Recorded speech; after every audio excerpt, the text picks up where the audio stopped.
What's up, my Canadian cousins? Welcome back to the channel. Today I'm going to look a little bit about what happened in World War II and the Dieppe raid. I mentioned this a little bit in my video about when Canadians hear war, they change because they didn't mention it, and I thought it was important. So let's take a look at this brief video about that. Okay, my friends, I will see you on the flip side.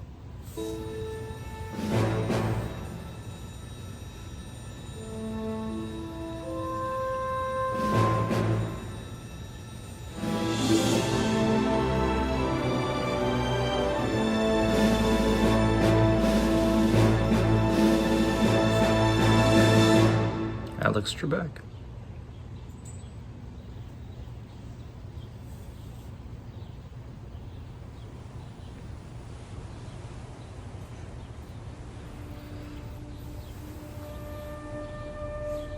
It was called Operation Jubilee, but today it's better known as the disaster at Dieppe.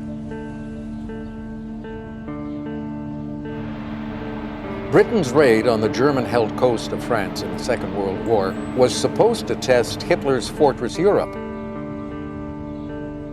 The goal was a simple one: seize a major port, gather intelligence, destroy critical defenses, then get out. But oh yeah, very simple. None of those objectives was achieved. Dieppe was meticulously planned, but was so flawed that failure was inevitable. On the Disgusts me looking at those Nazis laughing and smiling. morning of August 19, 1942, more than 200 Allied ships and landing craft closed in on the port city and the beaches east and west of Dieppe. The beaches were codenamed Green, Red, White, and Blue. From the air, Royal Air Force fighters strafed German machine gun positions dug into the cliffs over the stony beaches and engaged Luftwaffe pilots in dogfights overhead. From the English Channel, British warships bombarded the shore, clearing coastal defenses and providing a smokescreen for the attack. 6,000 troops stormed the beaches. More than 80% of them were Canadian. But from the cliff tops, the enemy could see the full length of each beach. So what I understand is, yeah, more than 80% were Canadian. This was primarily a Canadian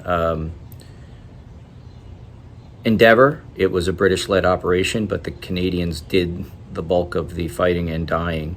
One of you told me when I mentioned the Dieppe raid in a prior video that there were some Americans fighting alongside the Canadians, and I looked that up afterwards and saw that that was correct. There were not a lot, but some American airborne units or Rangers, if I remember right, and some 60-something of them were casualties, but the Canadians were the ones that took the full brunt of this. And every soldier and tank crossing it. At Blue Beach, east of Dieppe, the Royal Regiment and the Black Watch were quickly pinned against a seawall in a hail of enemy fire. Mortars and shells dropped all around them. On Green Beach to the west, the raiders had to cross a river on a single bridge, which the Germans defended viciously. On Red and White Beach at Dieppe itself, many of the Canadian tanks stalled in the small round beach stones that jammed in their tracks, and so, trapped on the beach, soldiers were caught in a deadly crossfire from the German machine guns. Realizing the raid was doomed, British commanders ordered the surviving troops to evacuate from the beaches. As you can imagine, the exit was chaotic. Dead and wounded were everywhere. Many more were shot or drowned as they tried to escape to their landing craft waiting offshore.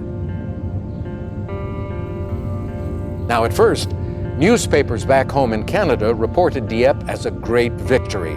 Every objective is achieved on 9-hour foray into France, proclaimed. Interesting. I wonder if that was just faulty information. Certainly, it was more difficult to get real-time information across the Atlantic back then. And in the fog of war, that happens, or was this propaganda just to kind of hide the casualty rate? The Toronto Daily Star. But once the names of the dead and wounded became known to the public, shock was felt across the entire nation. In all, Canadian casualties totaled 3,367, including 907 dead and 1,874 men captured. Oh, God.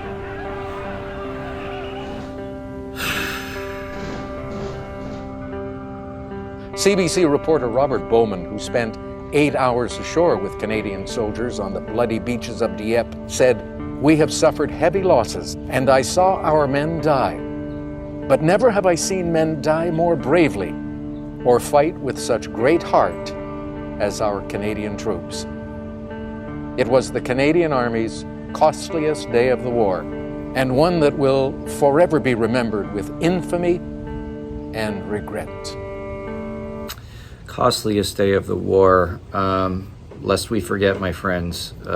Very fitting to remember these poor souls on Remembrance Day in November, and I'm personally choosing to do so around our Memorial Day here in May as well.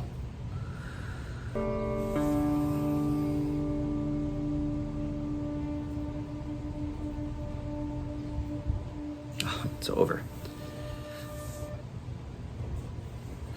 Well, the Canadians certainly will get some measure of retribution on Juno Beach when the Allies stormed the beaches of Normandy. I'll say that those men who were captured probably spent the rest of the war in a prison camp, and those who died, it wasn't in vain. The raid was a failure, but you read the history about the raid on Dieppe and you see that the Allies learned a very invaluable lesson that contributed to their ability to be successful on D-Day.